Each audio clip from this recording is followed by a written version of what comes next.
Feelings या जिनको जानवरों के बारे में भी थोड़ी फीलिंग्स हैं, और अगर आप उन्हें हर्ट करते हैं तो ये उस इंसान के रिलीजन के प्रति जाना है। तो मेरा ये मानना है कि भगवान कुछ नहीं है, सिर्फ एक यूनिवर्सल ब्रदरहुड का माध्यम है ताकि एक भगवान को हम पूजें या इबादत करें और इसके थ्रू हम यूनाइट हो जाएं। तो मेरा सवाल ये है कि हम हमेशा भगवान को इस तरह तोलते हैं कि उसे इंसान की तरह फीलिंग्स हैं, वो हमें सज़ा देता है, हमें रिवॉर्ड करता है, पर हमारे अलावा इस यूनिवर्स में, मैं उस वर्ड पे स्ट्रेस करूँगा, यूनिवर्स में जानवर भी हैं जिनका काम इस भगवान के बिना चल रहा है, जिनमें कोई फीलिंग्स नहीं है, ना वो कुरान पढ़ते हैं ना बाइबल पढ़ते हैं। वो भी जीवित हैं, हम भी जीवित हैं। हमें एक गुमान हो गया है कि हम थोड़े स्मार्ट हैं, पर वो भी इस सृष्टि का हिस्सा हैं। तो इस यूनिवर्सल ब्रदरहुड में उनके प्रति हमारी भावनाएं के बारे में कुछ जिक्र, और मैं जानना चाहूँगा कि क्या पैंथीज़म इसका एक सॉल्यूशन नहीं है, क्योंकि इसमें हम किसी एक इंडिविजुअल को वर्शिप नहीं करते। जैसा कि जुडाइज़म में कहा गया है कि I am a jealous God, और एक जेलस एक ऐसा इमोशन नहीं है जिसे हम पूज सकें मेरे हिसाब से। पर अगर हम पैंथीज़म को एक सॉल्यूशन माने तो ये एक ऐसी चीज़ है जो हमेशा रही है, पेड़ हमेशा रहे हैं, ये यूनिवर्स हमेशा रहा है, और जबकि धारणाएं, डेफिनेशंस भगवान की हमेशा बदलती रही हैं। तो अगर हम गॉड को कांस्टेंट के रूप में देखना चाहते हैं और इसे एक माध्यम बनाना चाहते हैं आपसी भाईचारे का, आलमी भाईचारे का, तो क्या पैंथीज़म इसका एक सॉल्यूशन नहीं है? भाई साहब ने सवाल पूछा कि यूनिवर्सल ब्रदरहुड हम सिर्फ इंसानों तक महदूद रह गए हैं, क्या जानवर में जान नहीं है? और ये भगवान को हमने खुद बनाया ताकि आलमी भाईचारा रहे, लेकिन क्या पैंथीज़म इसका सल्यूशन नहीं है कि भगवान को हम दूसरे रूप में देखें? भाई साहब का अच्छा सवाल है। सवाल के दो हिस्से हैं। पहला एक हिस्सा है कि यूनिवर्सल ब्रदरहुड सिर्फ महदूद इंसानों तक क्यों, जानवर पेड़ पौधों को क्यों नहीं लिया गया? दूसरा सवाल, क्या पैंथीज़म इसका सल्यूशन नहीं है? पहले सवाल का जवाब कि यूनिवर्सल ब्रदरहुड, आलमी भाईचारा के अंदर हम बाकी जीवित चीज़ों को क्यों नहीं लेते? अगर लेंगे तो जीना ही मुमकिन नहीं है। अगर हम लेंगे बाकी जीवित चीज़ों को, हम आलमी भाईचारे में लेंगे, तो आपको यहाँ खड़े रहना भी मुमकिन नहीं है 5 मिनट तक के। क्यों मैं बोलूँगा? क्योंकि मैं डॉक्टर हूँ। भाईचारा का एक उसूल है कि दूसरे भाई का कत्ल मत करो, उसूल है क्या नहीं? ठीक है, आप सांस ले रहे, अभी सांस ले रहे ना, आप जब सांस लेते लाखों जर्म्स का कत्ल कर रहे हैं आप कैसे भाई? ये लाखों लोग का कत्ल कर रहे जीने के लिए, ये कैसा भाईचारा है? तो इसीलिए भाईचारे का डेफिनेशन जरा हम बराबर तौर से समझ ले, फिर हम डिस्कस करें। क्योंकि अगर आप कहें कि हर जीवित चीज मेरे भाई है, तो आप भाईचारे के खिलाफ। कोई भाईचारा में ये नहीं है कि दूसरों का कत्ल करो अपने आप को जिंदा रखने के लिए। कभी भी इस्लाम में ये नहीं कहा गया है कि दूसरों को दबाओ अपने आप को ऊंचा करने के लिए। और मैं अल्लाह के रसूल की एक मिसाल दूंगा आपको। अल्लाह के रसूल फरमाते हैं, आप जब देखते हैं एक खजूर का दरख्त, पाम ट्री, वो एक मोमिन की मिसाल है, मुस्लिम की मिसाल है, तो साहबा सोचते इसका क्या मतलब? क्यों एक खजूर का दरख्त, पाम ट्री को मुस्लिम कह रहे? समझ में नहीं उनको। आज हम जानते हैं, उस टाइम अल्लाह के रसूल ने कहा, कोई भी पेड़ पौधे जब भी बढ़ते ऊपर, वो क्या करते हैं? आजू बाजू पेड़ को हटाते हैं, फिर ही बढ़ते हैं। नीचे जाते हैं, अपने पौधों को, रूट्स को एक्सपैंड करते हैं। इसीलिए आप देखेंगे म्युनिसिपैलिटी क्रैक्स को तोड़ती है, मजबूत करे। क्यों? वो पेड़ बढ़ता है तो क्रैक हो जाता है, फिर से टाइल लगाते हैं। जितना पौधा बढ़ता है, जितना पेड़ बढ़ता है, उतना आजू बाजू नुकसान करता है। एक वाहिद दरख्त है पाम ट्री, जो जितना ऊंचा जाता है दूसरे को नुकसान नहीं पहुंचे, सीधा जाता है। बाकी लोग यहां जाते हैं, वहां जाते, इसके घर में घुसते, उसके घर में घुसते, ऊपर जाते सीधा, किसी को तकलीफ नहीं देते, नीचे भी जाते सीधा, आजू बाजू घूमते नहीं। अगर आप अपने आप को बड़ा बनने के लिए दूसरों को दबाएंगे, ये मुस्लिम नहीं। तो अगर मैं मानूं आपकी बात को कि हर जीवित इंसान को भाईचारा करूं, तो मुझे जीने का हक ही नहीं, किसी को जीने का हक नहीं है। लेकिन उसका मतलब ये नहीं कि हम दूसरे जीवित लोग को तकलीफ पहुंचाए जानबूझ के। इसीलिए इस्लाम में जब मोहम्मद सल्लल्लाहु अलैहि वसल्लम पैगाम दिए अरब देशों में, अरब ममालिक में, तो लोग ने कहा ये कैसा इंसान है। जब अल्लाह के रसूल ने कहा कि ऊंट के ऊपर ज्यादा वजन मत डालो, हराम है, घोड़े को ज्यादा तकलीफ मत दो, तो लोग कहने लगे ये तो अभी इंसानों की हुकूक की बात कर रहा था, अभी जानवरों की हुकूक की बात कर रहा है।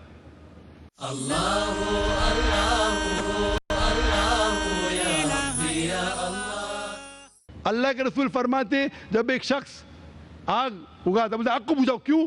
उधर चींटियां मर रहे हैं। उसका मतलब जानबूझ के कोई भी जीवित चीज को मारना हराम है। सिर्फ अनजाने में इजाजत है, या जिसकी इजाजत खुदा ने आपको दी है, जिसकी इजाजत दी है खुदा ने।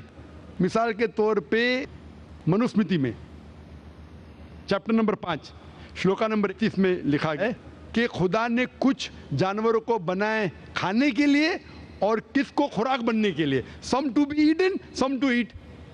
अगर वो खाने वाला जानवर दूसरे जानवर को खाता है जिसको खुराक के लिए बनाया है, तो कोई गुनाह नहीं है। मनुस्मृति चैप्टर नंबर 5 श्लोक नंबर 30 में अगर आप उस जानवर का कत्ल करते जो खाने के लिए बनाया गया, तो आप गुनाह नहीं कर रहे। Manusmriti chapter number 5 shloka number 39 में सैक्रिफिशियल एनिमल, जो एनिमल कुर्बानी के लिए बनाए गए, उसकी कुर्बानी देना गुनाह नहीं है। मैं क्यों हिंदू धर्म से कह रहा हूँ, मुस्लिम से भी कह सकता हूँ, बहुत से हवाले। उसका मतलब हमें किसी को तकलीफ नहीं देना चाहिए। लेकिन अगर अनजाने में चलते चलते चींटी मर गई, तो आप बाहर चले नहीं सकेंगे। आप सांस लेंगे जर्म, तो अल्लाह ताला ने जर्म को पैदा किया है मरने के लिए आमतौर पे, तो आप गुनहगार नहीं। मालूम कुछ जैन लोग मास्क पहनते तो भी मरते, पानी को उबालते, उबालने से मार रहे, उबालने पानी पी के फायदा क्या? अंदर मारने के बदले बाहर मार रहे, क्या फायदा? ये मुमकिन ही नहीं है। लेकिन जानबूझ के कोई जानवर को, और एक मिसाल दूंगा, हमारे खतीब जुमा नमाज पढ़ाए थे कल, डॉक्टर उस्मान, उनने अपने खुतबे में मिसाल दी थी। क्या एक औरत थी जो बहुत बेहया थी, क्या कहेंगे, जो आम तौर पे लोगों की जीनत थी। मैं लफ्ज़ उर्दू ज़रा मेरी कमज़ोर है, मैं किसी को ठेस नहीं पहुंचाना चाहता। इंग्लिश में कहेंगे नॉट विथ गुड कैरेक्टर, बाजारी औरत। ज़रा मैं ऐसे लफ्ज़ नहीं इस्तेमाल करना चाहता किसी को चोट पहुंचे। तो बाजारी औरत थी जो बहुत गुनाह करती थी, लेकिन एक वक्त एक कुत्ते को पानी पिलाया, तो अल्लाह के रसूल फरमाते सिर्फ वो एक अच्छे अमल के वजह से खुदा ने उसे जन्नत में डाला। बाजारी औरत गलत काम करती है, जिना करती है, एक अमल क्या की, एक कुत्ते को पानी दी, इंसान को नहीं कुत्ते को, और अल्लाह उसे जन्नत में डालता है। दूसरी तरफ एक अच्छी औरत, नेक औरत, लेकिन एक बिल्ली को बंद करती है, चेन करके रखती है, उसकी आज़ादी को कैद करती है, अल्लाह ताला उसको जहन्नम में डालता है, नरक में डालता है। इसे कहते हैं जानवरों के हुकूक। मतलब जानवरों के भी हुकूक इस्लाम में हैं। अल्लाह के रसूल फरमाते कि चिड़िया की जान भी मत लो बिना वजह। चिड़िया, स्पैरो, आप पढ़ेंगे कुरान में और हदीस में कई इसके पर लेक्चर। तो इसलिए हम मानते हैं कि जीवित चीज का हमें एहतराम करना चाहिए, उसके रूल रेगुलेशन है। बोलेंगे सब जीवित चीज मेरे भाई है, नहीं भाई, सब भाई नहीं है। अभी कुछ लोग इतना करते, कुत्ते के पीछे हर महीने लाख रुपया खर्चा करते। अरे गरीब लोग मर रहे, लाख रुपये से 10 घर हर महीने लाख रुपया अपने पूडल के ऊपर डालते हैं। लाख रुपये से कम 10 घर तो चलेंगे ना महीने, 20 घर चलेंगे मुंबई में, हाँ के नहीं? वो 20 घर को संभालो ना, एक पूडल को संभाल रहे। ये किधर का इस्लाम है? ठीक है, जानवर की कदर करो, इतना कदर मत करो कि उसके हाथ में चेन डालो सोने की, ये करो, ये खाना लेके आओ। खाना लेके आते लाख रुपए का, आप समझ रहे ना? तो इतना मत इसराफ करो इस्लाम के अंदर सिखाया गया है कि भाईचारा, जो मैंने जिक्र किया, बट जानवरों को भी देखो और उसके साथ अच्छा बर्ताव करो, बिना वजह किसी जानवर का कत्ल मत करो। ये आपका सवाल था।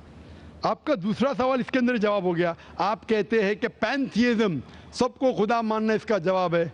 उसका जवाब में कहा था, हमारे भाई जो अवतार सिंह थे ना, उसने कहा था पैंथिय, सब कुछ खुदा है, सब कुछ खुदा है। इससे क्या होता है कि सब कुछ खुदा है, मतलब अगर आप सबको खुदा मानते, चोर को भी खुदा मानते, डाकू को भी खुदा मानते, खुदा का मतलब उसका कहना मानना, बराबर कि नहीं? उसकी इज्जत करना, उसकी इबादत करना, वो जो कहता है उसकी बात मानना। तो आप अगर वो चोर को खुदा बोलेंगे, वो बोलेगा चोरी खुदा, आप चोरी करना शुरू करेंगे। वो बलात्कार करने वाला कहेंगे आपसे, आप उसको खुदा बोलेंगे, चल मैं बलात्कार कर, आप करेंगे? करेंगे? तो इसी तरह ये इलॉजिकल है। खुदा एक है और सिर्फ उसकी इबादत करना चाहिए। और ये जो फिलॉसफी है, ये फिलॉसफी जो आप बोल रहे, किधर से आई? इसे कहते हैं एंथ्रोपोमॉर्फिज्म। क्या कहते हैं? एंथ्रोपोमॉर्फिज्म, मतलब गॉड ने हर चीज की शक्ल हासिल की।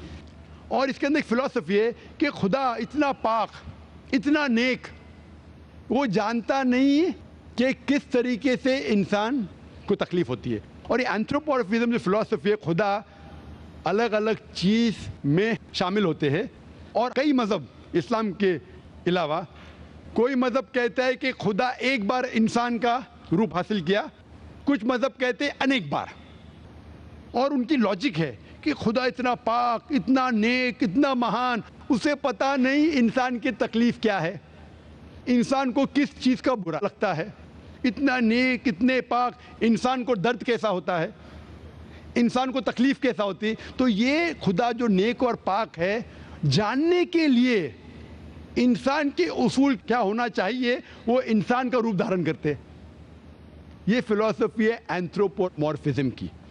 ऊपर से लगता है बहुत लॉजिकल है, खुदा इतना नेक, इतना पाक, इतना दयालु, वो जानता नहीं बेचारे इंसानों की क्या तकलीफ है, क्या मजबूरी है, क्या मुश्किलात है। तो इंसान का रूप धारण किया लिखने के लिए, क्या इंसान के लिए अच्छा है बुरा है।